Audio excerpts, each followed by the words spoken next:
On quiet streets in quiet towns, there are homes that shine brighter than others. Perfect lawns, warm lights, smiling faces. But sometimes, the brightest homes hide the darkest rooms. And the Whitmore house was one of them. They lived in a lovely two-story house at the corner of Brookside Lane. Mark Whitmore, polished, successful, respected. Elena, warm, graceful, the mother everyone trusted instantly. Two children who never caused trouble. The family photograph that seemed to follow them everywhere. The school hallway, church fundraisers, holiday cards. To outsiders, they were proof that life could be beautiful, that love could be steady and safe. Perfect, but perfection is often only what we're allowed to see. Behind their front door, there was silence.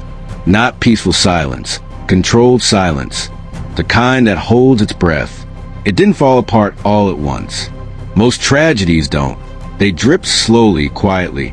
Neighbors notice Elena stopped lingering outside after errands. Stopped laughing freely, stopped existing in her own space, but she still held the mask.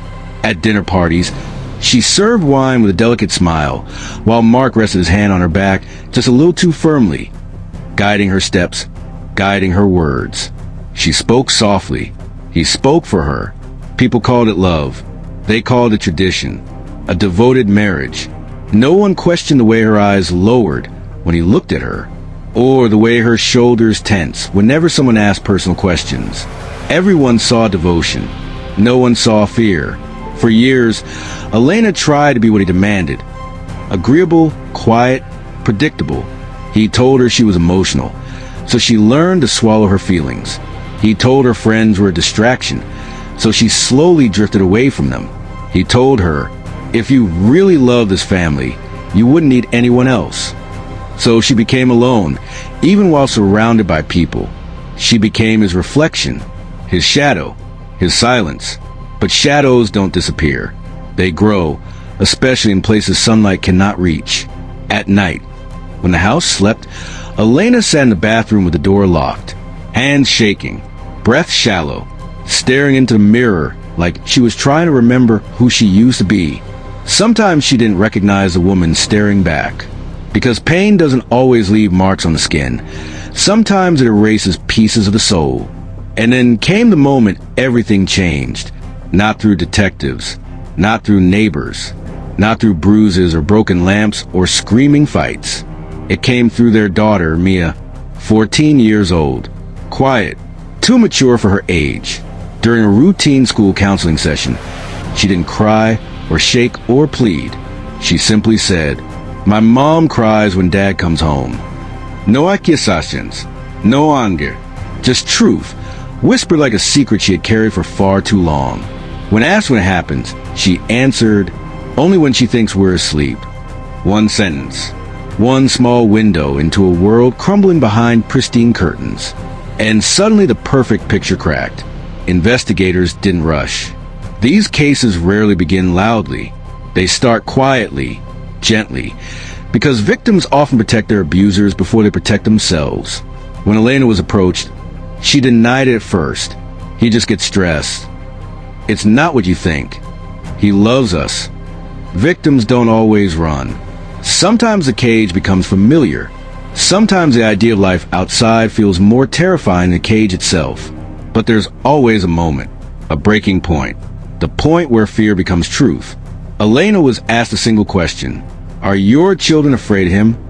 Her mouth trembled, her eyes lowered, and finally she whispered, "Yes."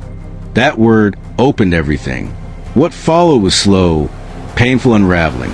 Statements, interviews, pages documenting years of emotional terror disguised as love. Mark didn't yell often. He didn't hit her.